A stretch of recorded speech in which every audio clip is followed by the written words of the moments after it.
Bom, pessoal, então, o pessoal aqui não voltou, mas a grande maioria aqui, para não dizer que eu estou mentindo, eu estou compartilhando aí o resultado com vocês.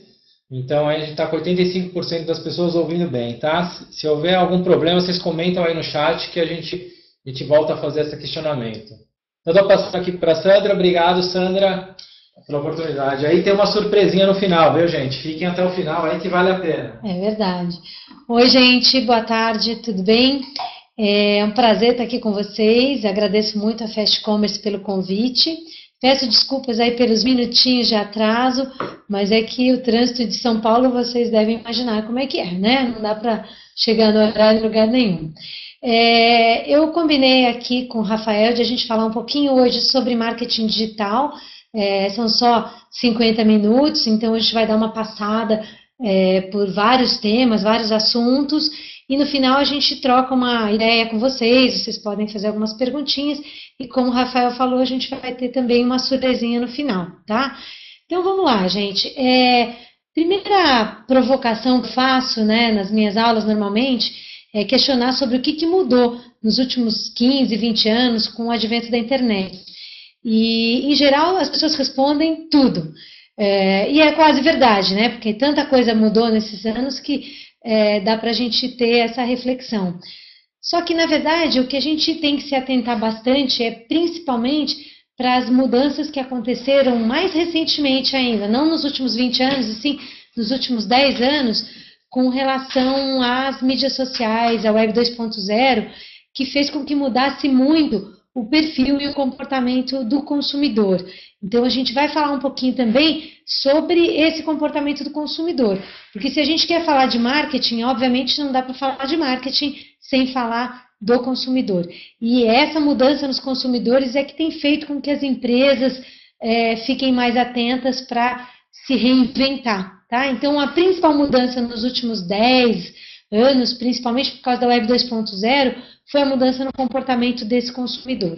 Vamos dar uma olhadinha em alguns números, né, da internet no mundo hoje em dia, para a gente ter uma ideia da importância do crescimento da internet. Né? A gente tem mais de 2 bilhões de pessoas navegando. Se a gente lembrar que por volta do ano 2000 a gente tinha aproximadamente 500 milhões de pessoas só. Então, a gente tem um crescimento absurdo, 500 mil pessoas, aliás. Então, a gente tem um crescimento absurdo nos últimos anos e, obviamente, isso impacta tudo. Impacta o volume de crescimento também do e-commerce, como a gente tem observado. Né? 500 mil pessoas acessam pela primeira vez todos os dias. Então, isso faz também com que a gente fique atento, porque tem um montão de gente que entra sem saber direito o que está fazendo lá. Né? Gente que está entrando agora pela primeira vez, tá? 1 trilhão de páginas sendo indexadas pelo Google, 4 bilhões de views por dia no YouTube, 3 bilhões de tweets por dia, 1 bilhão de internautas nas redes sociais, ou seja, a gente tem um monte de números aí que ilustram o tamanho do crescimento e da importância que a internet e as mídias sociais estão tomando na nossa vida. Então, isso é importantíssimo quando a gente tem que justificar, por exemplo, dentro das empresas ou dos clientes que a gente atende, para a gente justificar essa importância. Né? Esses números valem muito por isso. E aqui eu ressalto também, olha, a importância do Twitter, né? Que embora tenha tido uma queda nos últimos meses aqui no Brasil, ele ainda é uma ferramenta extremamente importante e a gente vai falar daqui a pouquinho um pouco mais sobre isso, tá bom? Só para vocês terem uma ideia, no YouTube, a quantidade de informação e de vídeos que tem lá, a gente levaria mais de 500 anos para ver tudo que tem no YouTube, né? Só para a gente ter uma ideia da quantidade de informação que está sendo gerada aí pelo consumidor, tá? E pelos usuários. Ano passado a gente fechou aqui no Brasil com mais de 85 milhões de pessoas navegando, segundo o IAB. São pessoas acima de 6 anos de idade, que eu gosto de considerar, tá? 53% dessas pessoas pertencem à classe CDE. Então, a gente junta isso, a quantidade de gente pertencente às classes CDE e muita gente entrando pela primeira vez, como a gente viu no slide anterior, faz com que a gente tenha que tomar algum cuidado com o que a gente sempre fala de educação digital, tá? Porque muita gente que está entrando e que não entende muito bem como as coisas funcionam, correm sérios riscos, porque elas esquecem que aquilo tudo que elas estão postando está público. E isso pode, muitas vezes, depor contra elas mesmas, porque as pessoas não se lembram de que aquilo pode ser visto por todo mundo. E isso pode impactar tanto seus negócios, como, por exemplo, até uma possível troca de emprego, entendeu? Então, as pessoas têm que estar mais atentas, e é o que a gente fala. Hoje, a gente não tem que se preocupar só com inclusão digital, mas sim com educação digital, para que essas pessoas saibam também se preservar um pouco mais, né? Quando a gente fala no Brasil de local de acesso, o número de acessos das residências é maior, hoje 55 milhões de pessoas acessam das suas casas.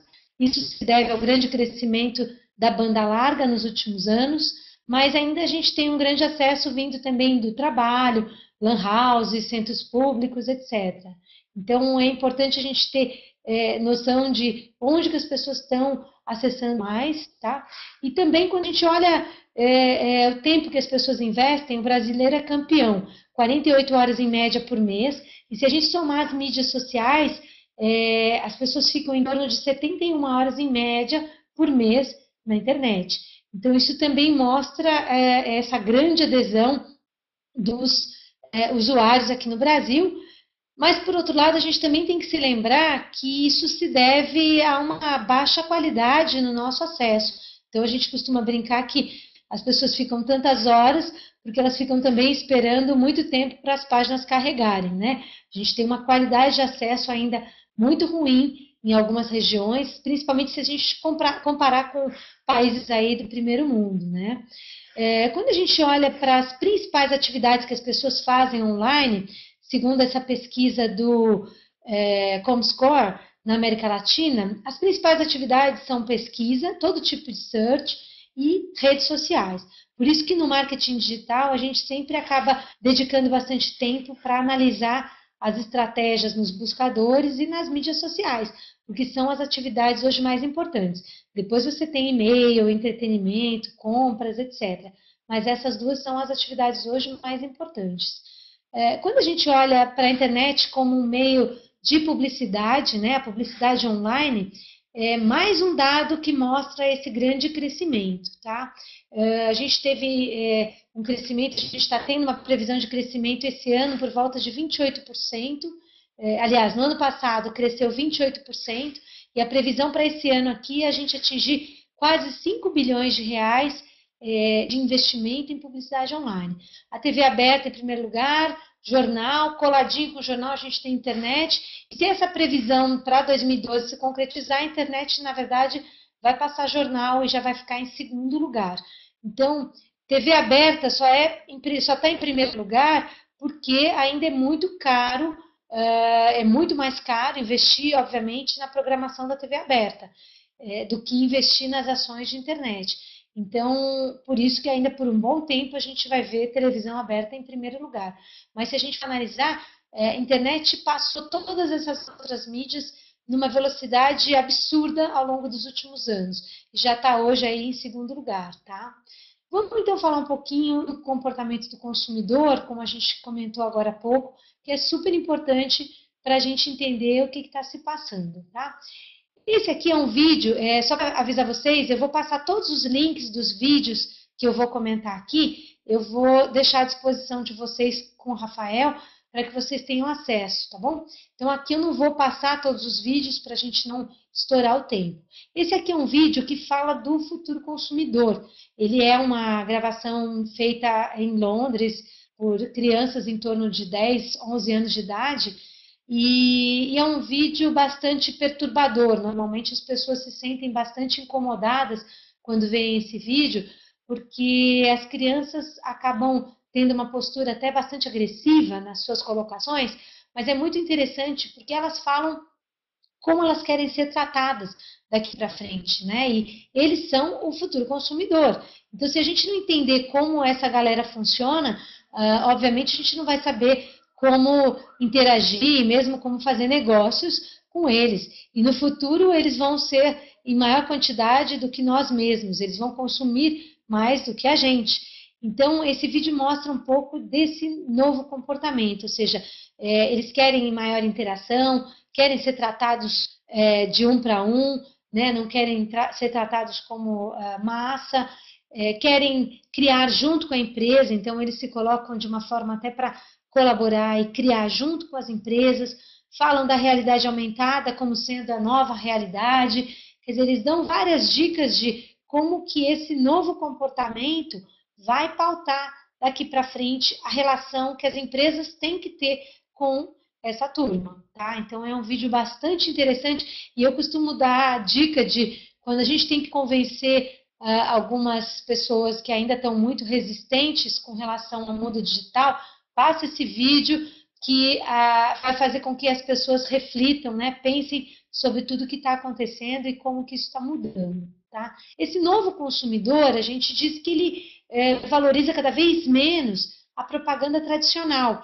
Ele valoriza mais as indicações, as recomendações dos seus amigos, dos seus parentes, nas mídias sociais, mas também as indicações e as recomendações das próprias marcas via mídias sociais. Então, a propaganda tradicional cada vez mais está perdendo espaço com relação à credibilidade junto a esse novo consumidor. Para a gente conseguir atingir esse novo consumidor, cada vez mais a gente também vai ter que utilizar o que a gente chama de estratégias cross-mídia, ou seja, a gente vai ter que utilizar vários canais, vários caminhos possíveis, várias alternativas para impactar esse consumidor. Então, não é mais tão simples quanto era antes, que a gente podia fazer propaganda num canal, fazer um anúncio só no jornal e você já conseguia ter bastante cobertura. Hoje em dia, para conseguir descobrir como é que é esse consumidor e onde que ele está, dá muito mais trabalho, tá? Além de tudo, a gente também tem que lembrar que esse consumidor, ele é multicanal. O que é isso? É um consumidor que, por exemplo, ele pode ser impactado inicialmente aqui por um flyer ou por um e-mail, né, onde ele vai ver alguma oferta, só que aí ele vai lá para a internet para buscar mais informação sobre o produto. Depois ele pode ir para o ponto de venda para escolher o produto ou até mesmo por telefone. Só que ele resolve fazer a transação e o pagamento pela internet. Mas ele vai acompanhar a entrega pelo telefone ou por SMS, por exemplo. A entrega do produto pode ser feita, ele pode retirar o produto, na verdade, no ponto de venda. Tá? Ele pode devolver no ponto de venda quando tiver algum problema, pode buscar o atendimento ao consumidor no pós-venda pela internet ou mesmo por telefone. Tá? Então, esse consumidor, a gente chama ele de multicanal. Por quê? Porque, na verdade, ele está usando diversos canais para interagir com as empresas, tanto no processo pré-compra, durante a compra e no pós-compra. Agora, o que a gente tem que ressaltar é que, principalmente, a dificuldade das empresas está em ser também multicanal, como é o consumidor. Então, as empresas, elas até têm múltiplos canais, tá? Mas elas não estão com esses canais integrados. Então, esse consumidor é multicanal, mas as empresas ainda não. E isso causa uma frustração muito grande nesse novo perfil de consumidor, que é muito mais ativo, muito mais presente, muito mais participativo, né? Então, ele pode comprar pela internet. Quando ele tem algum problema, ele quer discutir isso, trocar ou resolver algum problema na loja, e as lojas não estão preparadas para atendê-lo. Normalmente, eu falo que os gerentes das lojas, quando sabem que a gente comprou alguma coisa pela internet, parece que a gente tem uma doença contagiosa, né? Saem correndo porque ninguém quer resolver nenhum problema de alguma compra que foi feita pela internet. Então, esse é um dos grandes problemas que a gente vê hoje, principalmente com relação ao varejo, para atender esse novo perfil de consumidor. Porque esse consumidor ele não é mais só um consumidor, ele também é um produtor. Então, isso transforma no que a gente chama de prosumer, tá? Ele é um produtor de quê? Ele é um produtor de influência, ele é um produtor de conteúdo. Então, de certa forma, ele também é capaz de impactar o consumo. Ele impacta o consumo de várias outras pessoas. Então, a gente chama esse consumidor hoje de prosumer, tá? Não só de consumidor. Um exemplo é o que a gente tem visto acontecer. Por exemplo, esse caso da Gina Indelicada, né? Que bombou na rede aí recentemente com esse caso. Um rapaz de 19 anos resolve brincar com uma marca que é super antiga, super tradicional, e essa brincadeira faz com que ele tenha no Facebook aqui mais de 1,7 milhões de curtidas. Quer dizer, o Burger King levou mais de anos aí para atingir 1 milhão de likes, de curtidas no seu Facebook. E um rapazinho de 19 anos brincando com uma marca, criando uma página falsa, consegue isso em pouquíssimo tempo, em 4 semanas. Então, isso mostra o poder desse novo consumidor. É assim que ele está agindo e vai agir cada vez mais. E olha só a posição da empresa, né? Nós vamos acionar o jurídico. Então, isso é uma posição, uma postura que ainda pertence ao passado. A gente percebe que hoje as empresas têm que ter uma atitude de resposta nas mídias sociais que seja mais rápida e mais adequada para atender esse perfil de consumidor. Tá? Então, esse tipo de atitude a gente fala aqui, que ele é um produtor. Ele é produtor por quê? Porque ele está não só consumindo como a gente consumia antes, mas ele está produzindo também influência. Né? Vamos ver esse outro caso aqui, vocês devem ter acompanhado também do que aconteceu com o Spoleto, que esse comediante gravou uma sátira a essa loja esse restaurante, né? E aí o que acontece?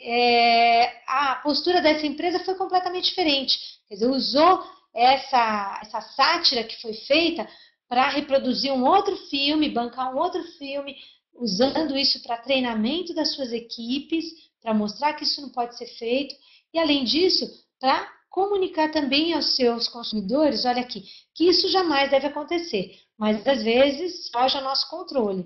Se você foi mal atendido no Spoleto, conte para a gente e nos ajude a melhorar. Então, isso é um tipo de atitude que a gente poderia dizer por parte da empresa que é muito mais 2.0, né? Então, só esse segundo vídeo, olha aqui, teve mais de 1,2 milhões de views no Facebook. Então, é esse tipo de produção que a gente está vendo, uma produção hoje de influência que qualquer consumidor pode fazer, né? Com as plataformas de mídias sociais, a gente pode ter uma produção independente vindo de qualquer lado, impactando qualquer empresa, né? E hoje essa empresa amanhã pode ser a sua. E normalmente as empresas não estão preparadas para reagir e para ter algum plano de gestão de crise, por exemplo, para saber como agir numa situação dessa. Quer dizer, como que a marca tem que se posicionar quando alguma coisa desse tipo acontece. A maior parte das empresas ainda não desenvolveu um plano mínimo de gestão de crise. E como o consumidor é absolutamente imprevisível, você pode ter isso acontecendo com qualquer empresa, com qualquer marca, a qualquer momento. Né? A gente não tem como saber qual vai ser aí a bola da vez. Né?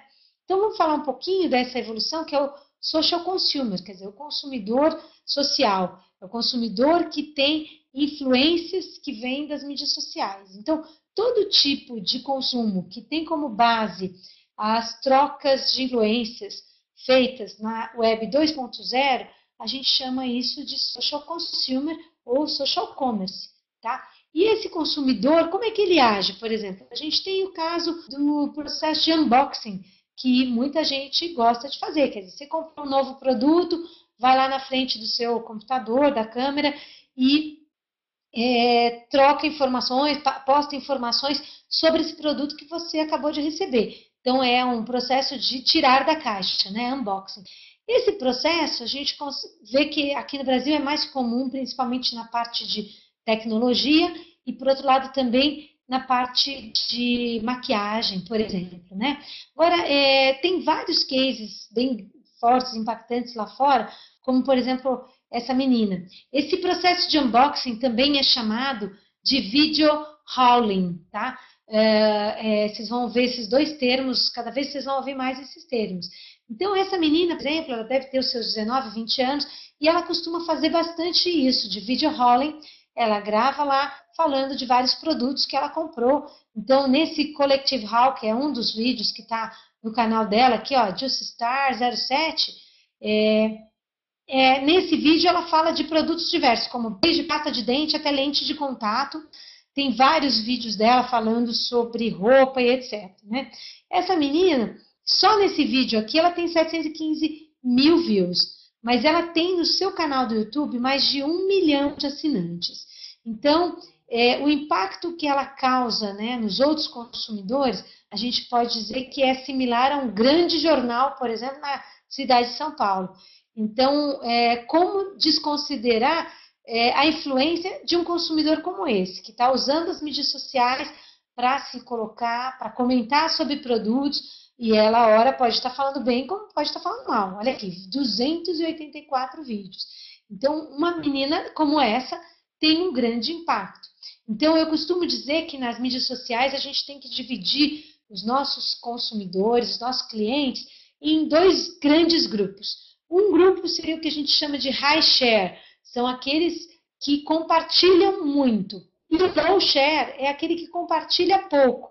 Então, na sua empresa, se você detectar, por exemplo, que um cliente seu é um high share, você tem que tomar muito cuidado e muita atenção para engajar esse cliente com conteúdo relevante e trazer esse cliente para perto de você. Porque se você comete alguma falha com um cliente que é high share, as chances de ele poder prejudicar a sua marca com as atitudes e com as posturas dele é muito mais arriscada do que com um cliente que é low share, ou seja, um cliente que compartilha pouco. Então, as empresas devem procurar cada vez mais utilizar ferramentas de monitoramento, métricas nas mídias sociais, para que elas possam monitorar o que estão falando dela, se é positivo, se é negativo e, principalmente, saber quem está falando delas, porque a empresa pode otimizar a sua relação, o seu contato com esses consumidores,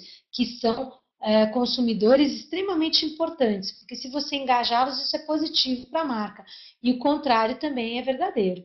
Tá? Então, a gente está falando aqui do mundo do social commerce, ou seja, cada vez mais esse impacto das mídias sociais nos processos de decisão de compras. Um exemplo de social commerce, né, é aqui do Magazine Luiza, que lançou a Magazine Você, que é uma loja que as pessoas podem criar para vender produtos do Magazine Luiza para a sua rede de contatos. E aí a pessoa ganha um comissionamento que vai de 2,5% a 4,5%. E a entrega e o pagamento tem que ser feito, pode ser feito diretamente pelo Magazine Luiza. Então, essa loja é feita lá no Facebook. Então, é importante as pessoas entenderem também o seguinte, social commerce não é só a compra sendo feita pelas mídias sociais, mas sim todas as influências que ocorrem nas mídias sociais que vão impactar o consumo. Por exemplo, programas de afiliados é um outro tipo de influência que acontece nas mídias sociais, onde uma pessoa indica a outra e ganha algum tipo de benefício da empresa. Outro tipo de social commerce, por exemplo, a Levi's tem uma loja onde você pode ir lá escolher o produto que você gostou, a calça que você gostou, por exemplo, e isso vai parar na sua página para que as pessoas que quiserem, por exemplo, te presentear, já sabem que produto você gostou mais. Outro exemplo de social commerce importante é o exemplo da camiseteria, que é baseado em cocriação, ou seja, os usuários criam que várias vão ser vendidas no site. Aí as pessoas que criaram vão ser remuneradas também. Então, esse é um modelo de cocriação que tem tudo a ver com social commerce. Aí, o que a gente fica de questionamento, né? Como impactar e lidar, então, com esse novo consumidor, com todas essas mudanças que estão acontecendo, esse novo comportamento desse consumidor que compartilhar, que quer criar junto com as empresas. Então, como que eu faço para localizar esse consumidor? Quer dizer, está cada vez mais complexo, mais difícil localizar esses novos consumidores, né? E, além disso, a questão da fragmentação das mídias, porque a gente tem hoje um número de alternativas muito maior do que a gente tinha antes. Então, para cruzar essas informações e localizar esse novo consumidor, é mais difícil. Eu falo que a gente sente como nessa brincadeira aqui. Quer dizer, onde está o óleo, né, que está aqui? Tentar localizar o consumidor no meio da multidão, saber quem ele é e onde que ele trafega, em que canais ele está, tá? O que ele está fazendo, principalmente conhecer hoje não só o perfil dele no mundo físico, mas também no mundo virtual. Onde ele trafega, o que ele está fazendo na rede, para que eu possa, então, impactá-lo. Então, essa dúvida é uma dúvida que todos os gestores de marketing têm hoje em dia. Não tem como a gente não parar para pensar nessa grande dificuldade que a gente tem sido impactado. Então, nas nossas estratégias de marketing, é óbvio que a gente tem que não só contemplar as alternativas do mundo digital, mas também saber como utilizá-las e em qual momento utilizar esse monte de alternativas que a gente tem hoje. Só falando de mundo digital. Então, por exemplo, se a gente for começar por uma das principais ferramentas que a gente tem hoje, que é o celular, mobile, é super importante a gente conhecer e saber o que pode ser feito, né, dentro dessa alternativa, já que a gente vive um momento de grande convergência digital, ou seja, está tudo convergindo para a palma da nossa mão, né? Então, tanto estratégias que sejam para você criar um site mobile ou aplicativos, são bem vistas hoje em dia, porque só cresce o acesso à web pelo celular. Então, aqui alguns números. Hoje a gente tem 285 milhões de linhas celulares aqui no país. São mais linhas do que gente, porque as pessoas têm mais de um chip para poder usar as promoções de cada uma dos provedores, né? Das operadoras. O Rafael me ajudou aqui porque eu tinha até esquecido. São as operadoras, muito bem. E isso tudo, gente, mesmo a gente tendo um imposto que é um dos maiores do mundo, olha, é o segundo maior, o nosso imposto sobre serviço é o segundo maior do mundo, tá? No ano passado a gente já tinha 40 milhões de linhas celular 3G, né?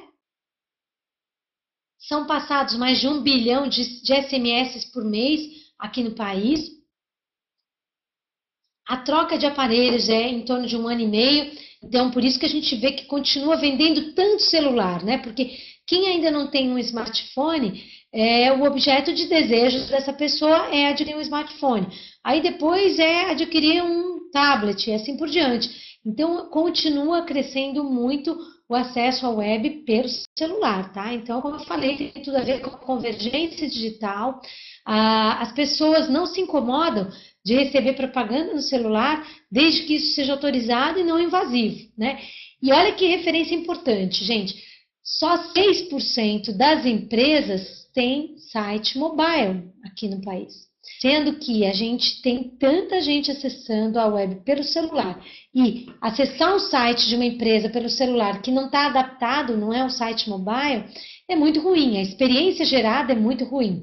Então é mais importante hoje, a meu ver, que as empresas se preocupem em criar um site mobile do que inventar um monte de aplicativos que pode ser que não sejam tão úteis para os seus clientes. Então, é importante mesmo adaptar o seu site para que ele cause uma experiência positiva quando as pessoas acessarem pelo celular.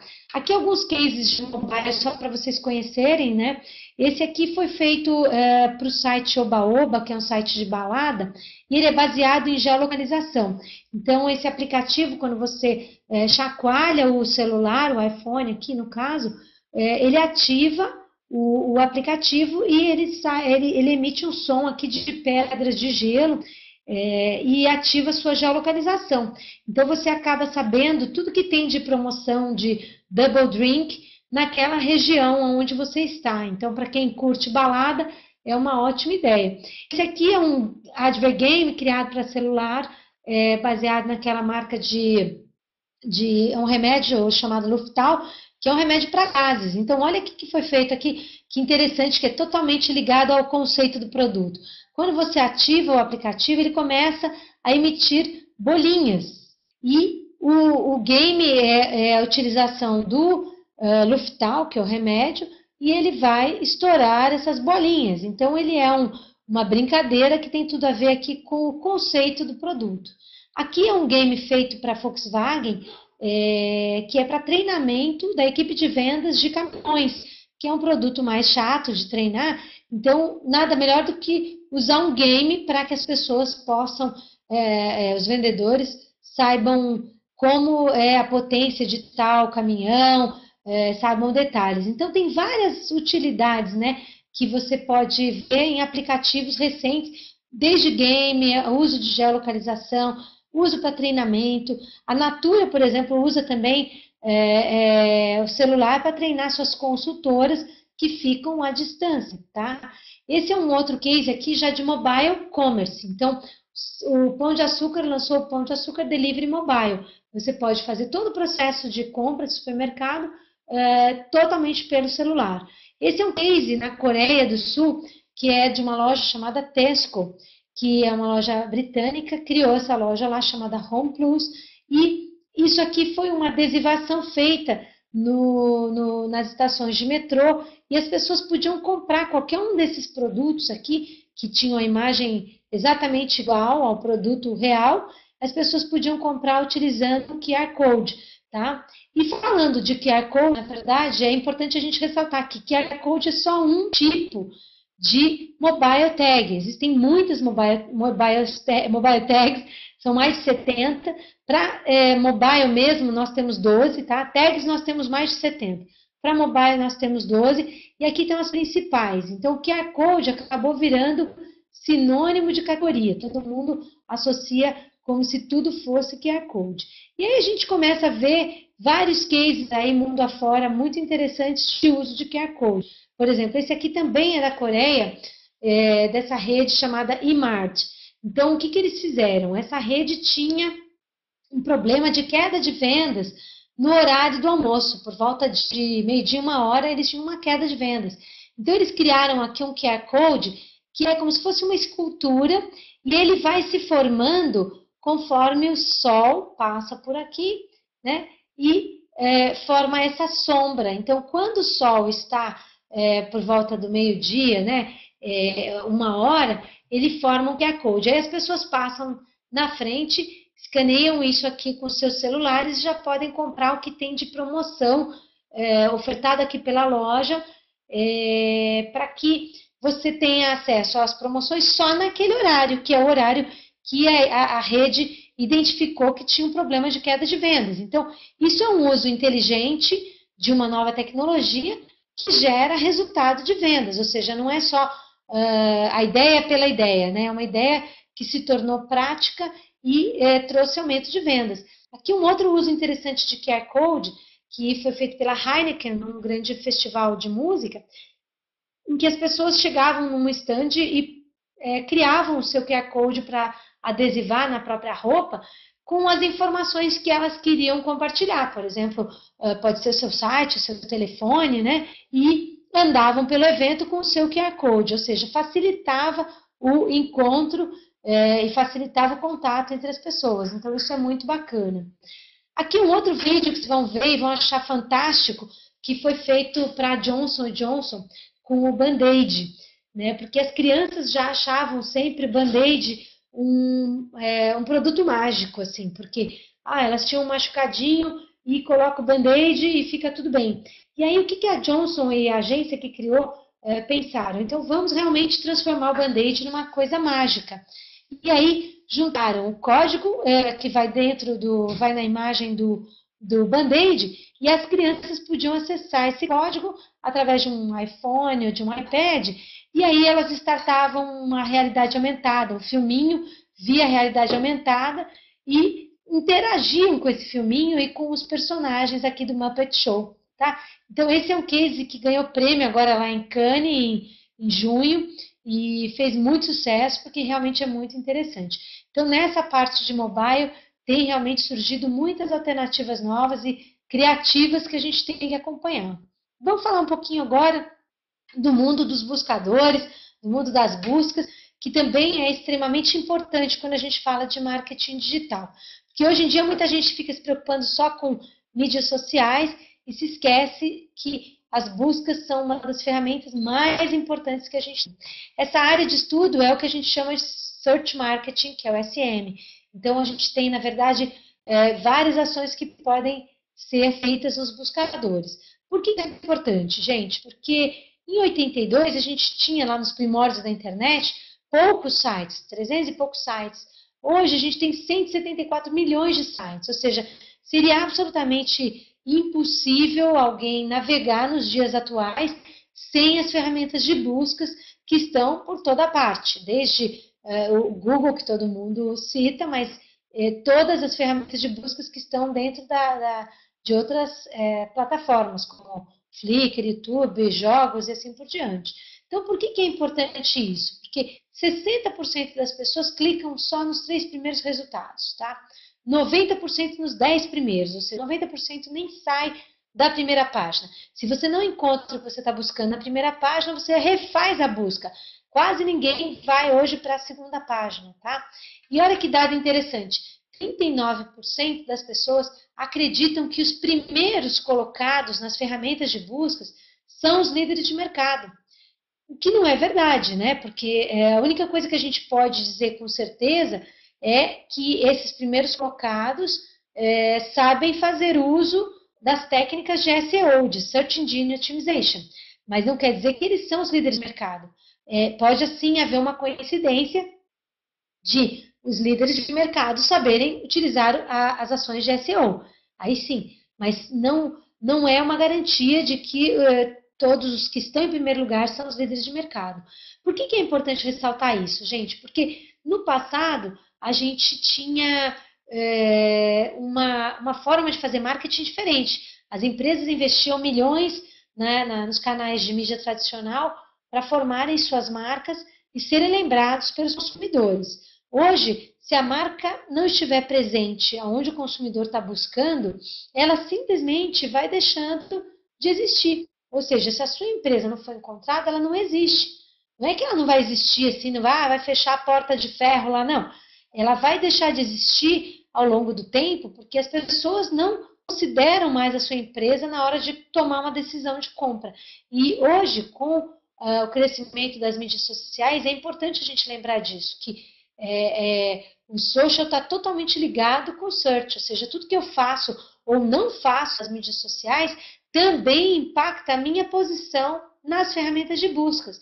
Isso é um perigo, porque muitas empresas, por exemplo, que não estão atentas a isso, não corrigem, por exemplo, a sua posição e os seus problemas lá no Reclame Aqui, por exemplo, podem ter a sua imagem prejudicada na primeira página do Google com aquilo que vem lá do Reclame Aqui. Então, essa é uma preocupação que as empresas têm que ter.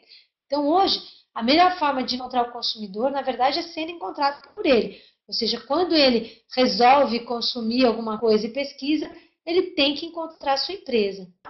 Vamos falar um pouquinho agora de outro aspecto importantíssimo, que é o marketing viral. O que é o marketing viral? É tudo aquilo que a gente consegue fazer com que as pessoas reencaminhem e o marketing viral tem um fator muito interessante, porque ele fura o bloqueio do spam. Na verdade, é um amigo enviando a outro aquilo que ele sabe que é do interesse desse amigo. Então, acaba sendo muito valioso para as marcas conseguir um famoso viral. Só que hoje em dia a gente também vê que é um perigo isso, porque tem muita agência fazendo uso de qualquer tipo de estratégia para conseguir um viralzinho aí. Então, esse é o perigo que a gente tem enfrentado hoje, porque a gente tem sentido que está quase que um vale-tudo no aspecto de conseguir um viral. E esse é que é o perigo. Então, a gente tem visto estratégias que são até muito questionadas na rede, por exemplo, como a da Nokia, que as pessoas observaram que era uma tentativa de viral, então houve uma série de críticas, mesmo essa do Tufão, com a Vivo, que foi feita por uma agência, grande agência. Então, tem várias ações que estão sendo questionadas pelo mercado, porque tem essa tendência de parecer realmente uma provocação, né, para criar um viral a qualquer custo, tá? E para fazer um viral, existem ingredientes, sim, porque existem casos que a gente percebe que geram virais bem-sucedidos. Então, quais são esses ingredientes? Por exemplo, usar crianças falando numa língua estranha, usar animais fazendo papel de humanos, juntar assim, humor com tragédia e muita sacanagem, né? Tudo que for sacanagem a gente sabe que viraliza. Então a gente sabe que normalmente aquilo que as empresas não querem que viralize, aquilo que vazou por algum motivo, aquilo viraliza. Então, esse é um dos perigos que a gente fala que existe com relação ao viral. Então, eu costumo brincar que o viral é para o bem e para o mal. Por isso que a gente tem que tomar muito cuidado quando vai fazer alguma ação pensando em provocar aí uma viralização, porque ela pode ter um efeito inverso do que a empresa gostaria que tivesse, tá? Aqui eu vou citar alguns dispositivos, por exemplo, essa marca de chocolates aqui, ela parece que encontrou o caminho de como fazer viral de uma forma bem bacana. Então, ela tem esses dois exemplos aqui, que esse aqui ganhou prêmio em Cannes faz uns 2 anos, se eu não me engano, que é o filme do gorila. Eu vou passar o link para vocês depois, mas vocês veem que ele tem um ingrediente viral. É um animal fazendo papel de humano. E ele tem um outro fator interessante, porque esse gorila, ele toca uma bateria aqui como ninguém, ao som de uma música do Phil Collins. E aí, o que fez com que esse filme viralizasse, né? Além do filme ser muito bacana e inusitado, as pessoas pegavam e trocavam essa música do Phil Collins, punham uma outra música e viam que casava muito bem com a forma como ele estava tocando. Então, aí elas passavam isso para frente, dizendo o seguinte: olha que bacana o que eu fiz. E aí passavam para frente. Então, isso viraliza. Esse é um outro filme da mesma marca, da Cadbury, e vocês podem ver, né? Uma marca de chocolate que nem fala de chocolate. Você só vê que é chocolate na assinatura do filme. Esse aqui, os dois garotinhos aqui, eles começam a fazer uma brincadeira ao som de uma música do relógio dele, em que eles começam a movimentar aqui as sobrancelhas e tal, e fazem uma cena muito engraçada.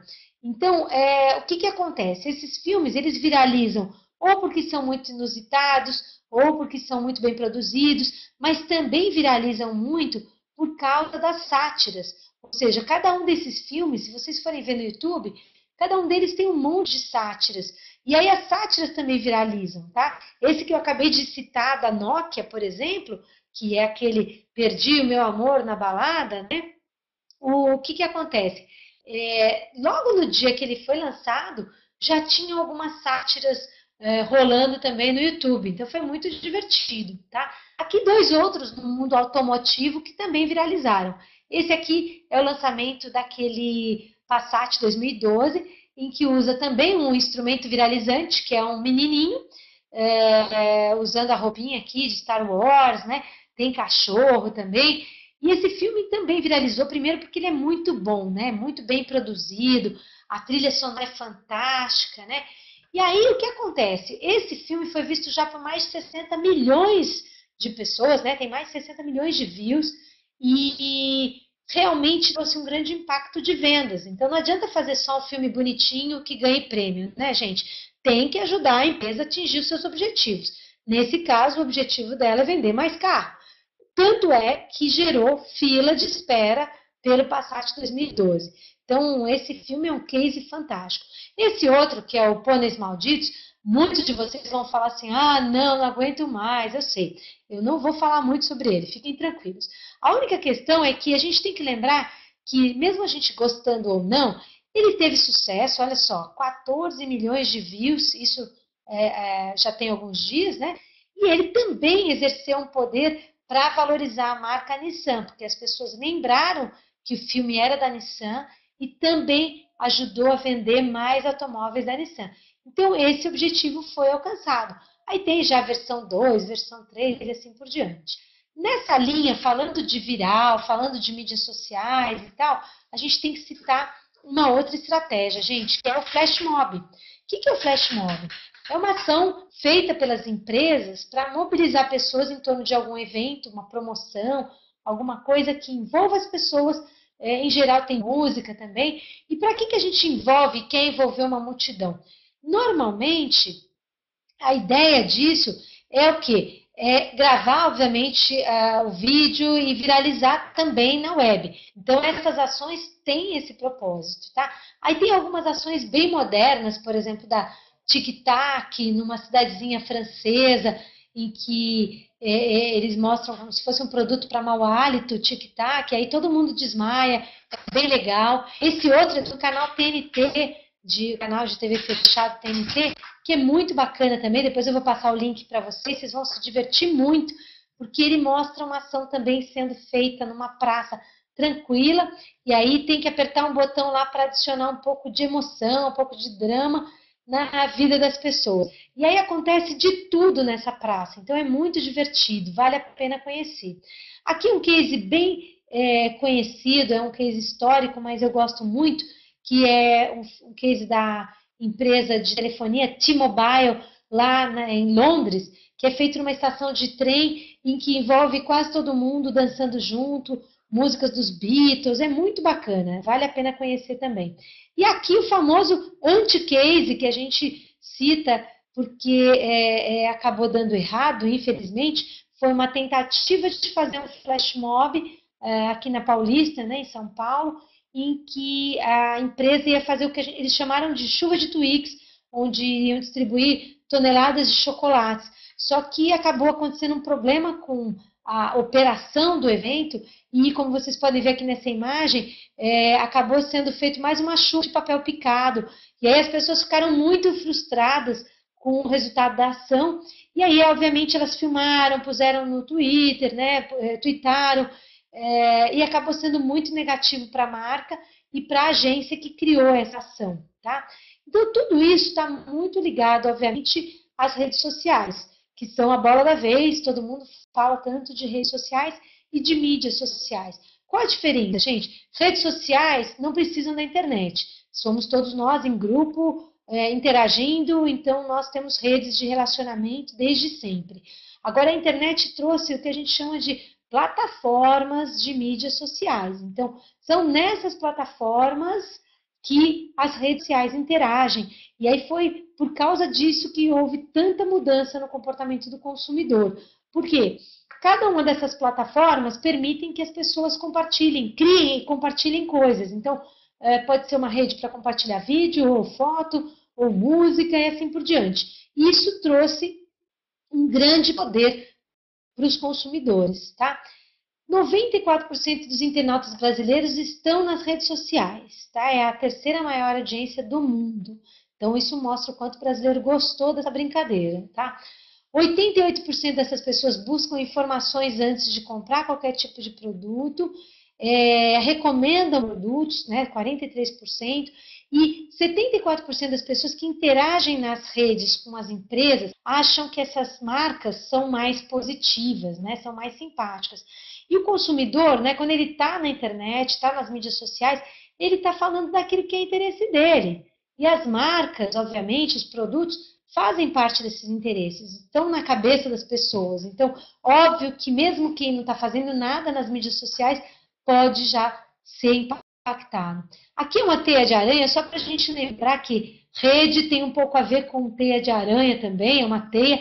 E por que isso é importante? Porque a gente muitas vezes se esquece que uma ação que você faz numa rede impacta outra rede. Ou seja, gente, está tudo interligado. Então, não adianta uma empresa pensar que dá para fazer algo que fique isolado no Twitter ou algo que fique isolado no LinkedIn. Não, porque normalmente aquilo que cai no gosto das pessoas acaba extrapolando e indo para outras redes também. Só para a gente ter uma ideia de um panorama de como é que estão as mídias sociais, as plataformas aqui no Brasil. Facebook, 46 milhões de pessoas, Orkut ainda tem 34 milhões de pessoas cadastradas, 33 no Twitter, 27 MSN, 20 no YouTube, 20 no Par Perfeito, 7, agora já chegou a 10, que eu vi essa semana, saiu no jornal que o LinkedIn chegou a 10 milhões, tá? O Par Perfeito está aqui para lembrar que existem várias redes, assim, menos conhecidas, mas que podem ser interessantes também para as empresas anunciarem, e a gente muitas vezes se esquece disso. Então, o Par Perfeito é uma rede de relacionamento para encontros mesmo, de casais, assim, que pode servir, pode ser útil para muitas empresas, anunciarem produtos e saírem do óbvio, né? Aqui algumas redes que eu vou passar para vocês, que a gente obviamente não pode deixar de lembrar, né? Facebook, que dispensa apresentações, está com 1 bilhão de pessoas cadastradas hoje em dia. O Pinterest, que é uma rede voltada para uma parte mais visual, uma divulgação muito visual, que é bem bacana, começou a explodir pelo uso do pessoal de arquitetura, design, moda, e hoje invade vários setores, ela é muito legal para ajudar a disseminar conteúdo. House é uma rede bacana, também ligada ao setor de arquitetura, então você vai ver lá looks de ambientes, né? Então, ao invés de as pessoas, por exemplo, blogs de moda vão compartilhar looks de roupas, obviamente. Então, aqui eles compartilham looks de ambientes. Então, eu gosto muito dessa rede, acho que é bem bacana. Tumblr, que é uma rede de microblogs, cresceu 640% no ano passado aqui no Brasil, um grande sucesso. Né? O LinkedIn, que é uma rede excelente para você fazer contatos profissionais, extremamente importante estar cadastrado lá, quem é profissional. YouTube também dispensa apresentações, a gente está sempre falando bastante dele. O Foursquare, que é uma rede que é baseada em geolocalização. O Twitter, como a gente falou, teve um crescimento bombástico, mas nesse ano aqui no Brasil apresentou uma queda. Só que, como eu disse lá no início, essa queda tem mais a ver com uma depuração do mercado, um filtro, porque as pessoas estão aprendendo a utilizar de uma outra forma, diferente do que era lá no início. Então, ele continua sendo uma ferramenta extremamente positiva para a gente buscar conhecimento, buscar informação e também disseminar informação e conteúdo das suas empresas. Isso é bem importante de lembrar. O Clout, gente, é uma rede para mensuração da influência das pessoas em várias mídias sociais. Então, você pode entrar lá e ver qual é o seu índice de Clout, por exemplo, para saber qual é a sua influência dentro de alguns temas que você fala e também para você saber a influência dos seus colegas, dos seus conhecidos, de quem te interessa. Então, é uma ferramenta interessante que ajuda a gente naquela questão que eu comentei agora há pouco, de a gente descobrir, por exemplo, quem são os influenciadores da minha empresa, da minha marca, né? Quem são os consumidores high share, por exemplo. Então, o Clout é uma ferramenta gratuita que ajuda a gente a ter um pouco essa visão, tá? O Instagram, que foi comprado pelo Facebook agora em abril por $1 bilhão, já tem 80 milhões de usuários e 4 bilhões de imagens publicadas. Então, também aí já é um grande sucesso, tá? Só para a gente ter uma ideia, olha só, de 2010 para 2011, o uso pelas empresas cresceu 34% o uso do Facebook, 36% do LinkedIn e 700% o uso do Twitter. Então, realmente, o Twitter começou como uma ferramenta que tinha um uso meio banal e hoje ela é muito mais voltada para o mundo corporativo. Tomando uma aguinha aqui, viu, gente? Então, o que acontece? Muita gente sai, por quê? Porque não entende ou porque não gosta da ferramenta. Isso é normal, é um período até de adaptação, mas continua sendo uma ferramenta extremamente valiosa, o Twitter, para as empresas, tá? Para a gente ir encerrando, eu vou falar agora alguns casos rapidinho, né, de como é que estão os investimentos, o que tem sido feito nas mídias sociais, tá? Coca-Cola, 5 anos atrás, investia só 3% em marketing nas mídias sociais, hoje já investe 20% da sua verba em mídias sociais, então isso mostra a importância desse canal. A KLM, que é uma companhia aérea, tem feito cases muito interessantes no uso das mídias sociais. Esse case aqui, que é o KLM Surprise, também está no YouTube, ele é fantástico porque mostra um uso bastante criativo, né, do que tem nas mídias sociais. Por exemplo, eles procuraram presentear as pessoas que tinham feito já o check-in e estavam lá esperando pelo avião. É interessante que eles fizeram uma pesquisa no Twitter para saber o que essas pessoas gostavam e aí presentearam essas pessoas com algo relacionado à atividade delas, ao que elas gostavam. Então, mostra no filme que eles produziram, obviamente, para viralizar, mostra a carinha de surpresa das pessoas ao saberem que alguém sabia o que elas gostam, né? O que é muito interessante, porque, na verdade, tá tudo lá, tá tudo público, né? No perfil delas, tá?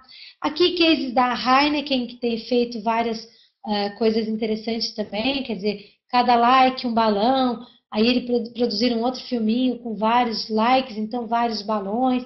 A CIA, que tem case também de social commerce, que é o CA Fashion Like. Então, as pessoas davam um like na página do Facebook e automaticamente essa quantidade de likes ia parar lá num cabide, no número aparecia no cabide na loja física.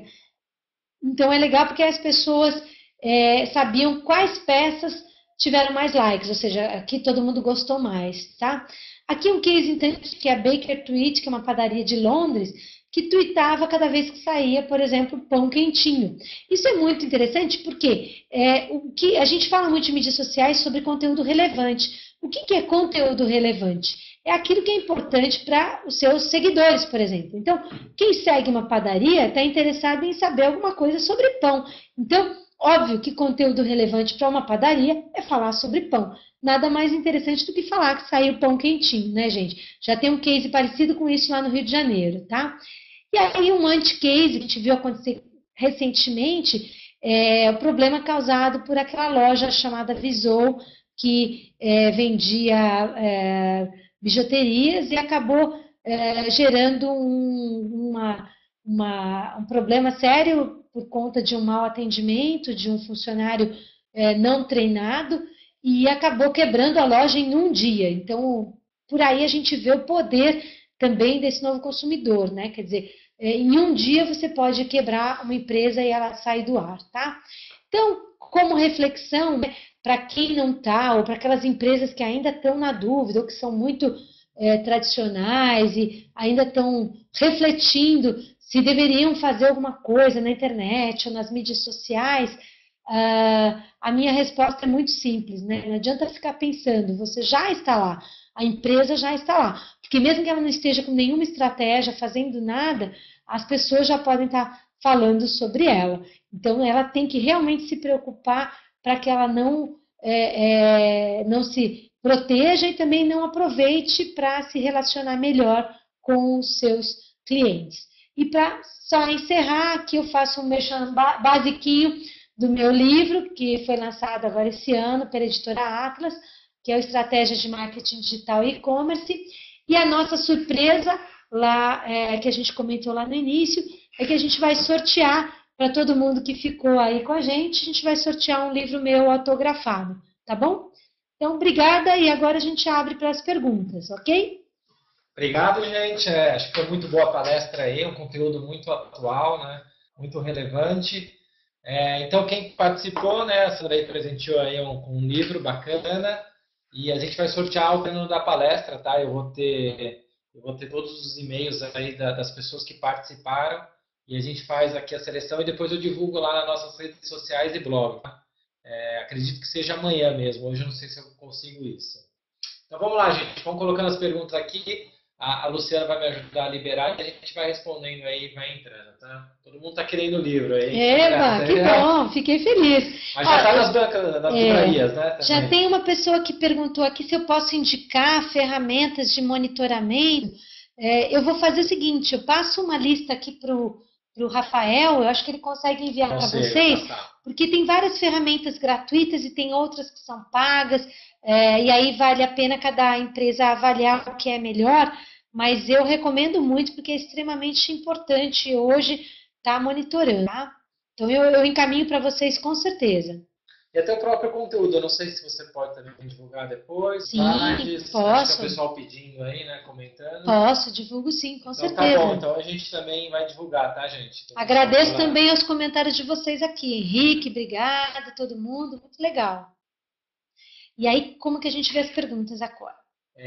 Vamos colocando que vai descendo aí mesmo, né? A gente tem essa do Robson, que quer saber sobre se tem como medir resultados no AdWords, do Facebook. Olha, Robson, né? Olha, Robson, na verdade, na internet, a grande vantagem que a gente tem é que a gente consegue medir praticamente tudo, né? Então, o que é interessante é a empresa primeiro decidir onde que ela vai investir, o que ela resolve fazer e aplicar, sim, as ferramentas adequadas para poder mensurar isso. Então, dá para medir. Agora, o mais importante, eu costumo ressaltar muito o seguinte, né? A gente hoje fala só de Facebook,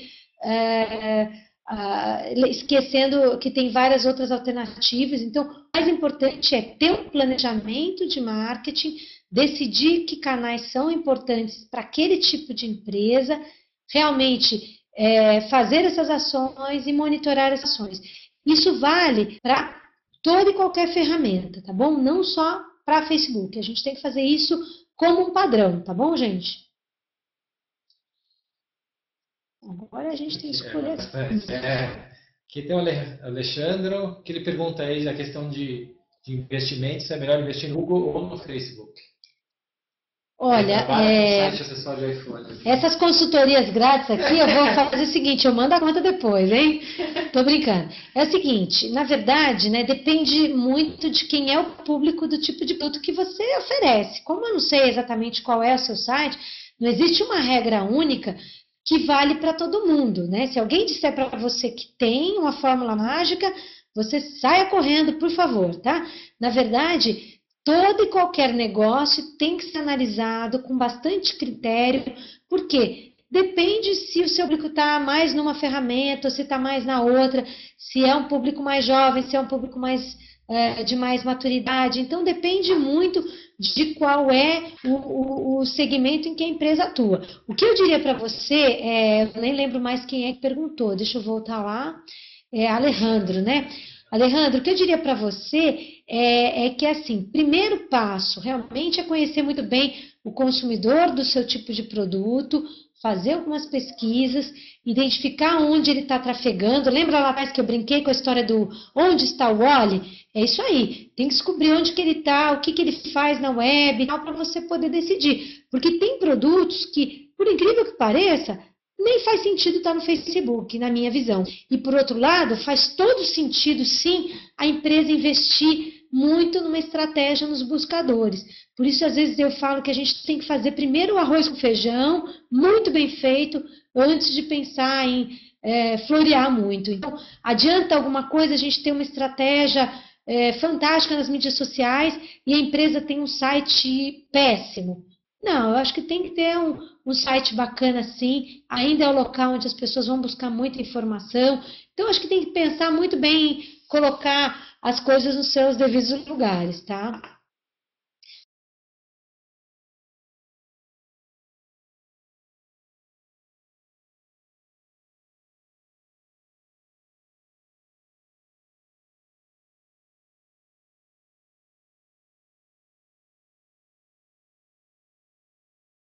Aí tem o Francisco está perguntando, deixa eu ver se eu acho aqui agora, né? São muitas perguntas. Francisco está perguntando qual é a importância de um blog da empresa na melhoria da busca orgânica no Google. Alguma dica para não gastar milhões para ficar entre os primeiros? Sim, Francisco, na verdade, para você estar entre os primeiros nos mecanismos de busca, você nem tem que gastar milhões, tá? Na verdade, a busca orgânica ela é um trabalho que não é pago, ela é gratuita. É um trabalho gratuito, mas na verdade demanda muito trabalho, isso sim. Então você tem que fazer um grande esforço, compreender como funcionam essas regrinhas do Google, tem que estar sempre criando conteúdos bacanas, relevantes, atuais, pensando no seu público, pensando nas palavras-chave que as pessoas usam para localizar o seu tipo de negócio, tá? Então, vale a pena ter um blog? Vale muito a pena, desde que você saiba o que fazer com ele, ok? Aí tem a Lucília perguntando, quando você tem alguma reclamação no Face, devemos resolver pelo Face mesmo ou encaminhar a solução para e-mail? Olha, Lucília, o que a gente comenta e recomenda é que, assim, procure sempre ser muito elegante, educado em qualquer resposta, em qualquer mídia social, seja no Face, seja em outro, e sempre que possível, procure realmente encaminhar a solução ou a discussão para fora da rede, ou seja, se há alguma coisa que vai gerar polêmica, se a sua empresa realmente cometeu uma falha, ou se, por outro lado, é o cliente que está reclamando sem razão, jamais procure criar um debate na rede social. Faça o seguinte, traga para fora, resolva mesmo o problema dele, que se ele tiver que falar de você novamente, ele provavelmente vai postar ele mesmo qual foi a solução que você deu, tá? Aí o Felipe está perguntando aqui, por qual motivo você acha que o uso do Twitter caiu tanto no Brasil? Olha, Felipe, eu até comentei um pouquinho sobre isso.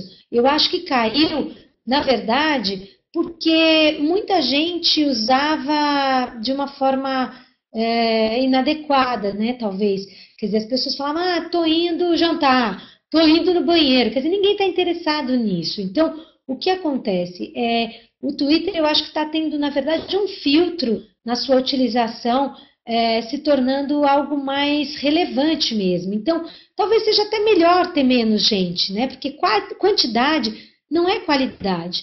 O importante é você saber para que cada rede serve e utilizar da melhor forma possível, né? Então, eu digo que o Twitter tem uma função muito bacana, que é a forma de você usá-lo para se atualizar. Você, como profissional, pode utilizar para se atualizar muito, porque eu falo que ele funciona como um radinho de pilha, né? Você liga na hora que pode, acompanha quando pode, segue quem você quer. Quando você não quer mais, você deixa de seguir, dá um unfollow. Então, é uma ferramenta muito democrática e a importância dela cresce de acordo com o que você resolve seguir. Por exemplo, se você resolver seguir só quem fala de novela, só vai, obviamente, estar se atualizando sobre ela. Agora, se você seguir quem fale de um assunto que te interessa, ela é uma ferramenta que vai estar na sua mão, trazendo tudo que tem de mais novo. Então, é bacana porque as pessoas podem ampliar o seu conhecimento de forma muito rápida e estar se mantendo atualizado. Então, nesse nosso mundo digital, que a coisa foi tudo extremamente rápido, é uma ferramenta importante, tá bom? Aí, deixa eu ver, o Vladimir está me perguntando se é importante a empresa estar em vários canais ou focar em canais específicos conforme seu nicho. Olha, Vladimir, essa é uma pergunta excelente, tá? Na verdade, ninguém pode estar em todos os canais. Tirando a louca aqui que vos fala, que está em 22 redes, tá, gente? Porque eu tenho que conhecer, tenho que monitorar e tal. É muito difícil, então ninguém consegue. Então, o que é bacana? É você realmente avaliar que canais são importantes para a presença digital da sua empresa. E aí também olhar as redes que são mais relevantes por causa de quantidade, mas olhar realmente aquelas que são relevantes para o seu nicho, como você colocou. Por exemplo, vou dar uma questão aqui que é assim, se você vende produtos infantis, você tem um monte de comunidades de mães, de mulheres grávidas, que tem grande interesse em compartilhar. Então, para quem vende produtos infantis, tem que estar nessas comunidades, tem que saber qual nicho é bacana você estar presente, tá? Aí tem gente me perguntando onde com o livro, né? O Wendel é muito engraçado. O Wendel falou, onde compro o livro? Não tenho sorte em sorteio mesmo, fiquei muito ansioso. Esse é bom.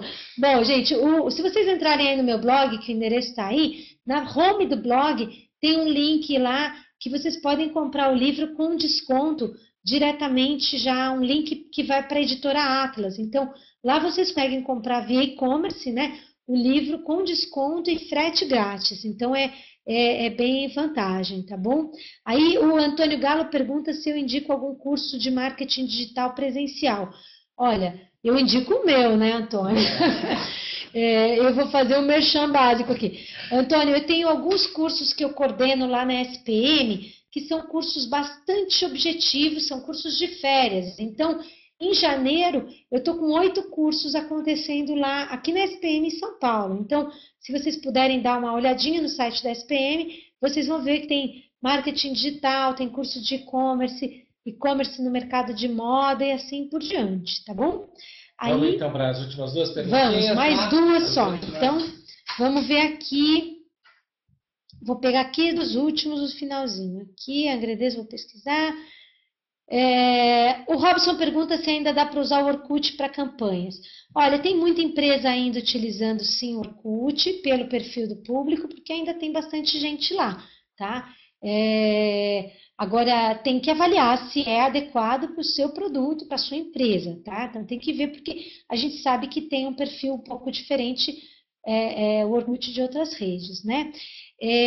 Aí tem alguém me perguntando sobre e-mail, que é uma coisa bacana a gente falar também, a Ana, né? A Ana está perguntando como fazer que os e-mails marketing automatizados sejam relevantes de acordo com o cliente, né? O ideal, quando a gente fala de e-mail marketing, gente, é tomar algumas precauções. Então, entrem no site do CAPEN. CAPEN é o Código de Autorregulamentação para e-mail marketing. Vale a pena vocês entrarem lá para conhecer muitas dicas de como fazer e-mail marketing da forma correta, adequada, para não ser spam. E também com e-mail marketing vale a pena você contratar ferramentas que otimizem os seus disparos, né, que você possa fazer uso adequado dessas ferramentas. Então, para que os seus e-mails automatizados sejam relevantes de acordo com o cliente, o ideal é que você procure ao máximo customizá-lo de acordo com grupos de clientes, para tentar atender, na medida do possível, os diferentes interesses, porque, obviamente, não dá para falar como massa, né? Se você vai usar e-mail marketing, você consegue segmentar, o que é muito legal. Acabamos, então? Acabamos. Então, gente, muito obrigada por tudo aí. Eu que agradeço. Aí acho que todo mundo gostou bastante aí pelos comentários. Esse curso que a Sandra falou aí de férias eu fiz, vale muito a pena, viu, gente? Fiz no comecinho do ano. Vale mesmo, então quem não está em São Paulo, aproveita aí que rola no período de férias, janeiro, então vem aqui, passei alguns dias, que vale muito a pena. E também o livro também, viu, gente? Vale a pena depois vocês conferirem. Queria aproveitar e falar que a gente está na Feira do Empreendedor do Sebrae, tá? Hoje, começou hoje aqui no Expo Center Norte, a gente está com um stand lá, já tem um pessoal nosso lá, o Wagner, tudo, e amanhã eu estou lá também. Então, quem tiver aí, final de semana, também vai estar aberto, da 1 às 8 da noite, fica aí o convite, tá bom? E obrigado, Sandra, pela oportunidade novamente, e, gente, semana que vem o Sebrae também vai ter uma palestra aqui, tá? Então, fiquem ligados. Gente, obrigada pela participação de vocês, foi ótimo estar aqui com vocês e espero que um dia eu volte. Obrigada, Rafael, pelo convite. Obrigado, gente. Tchau, tchau.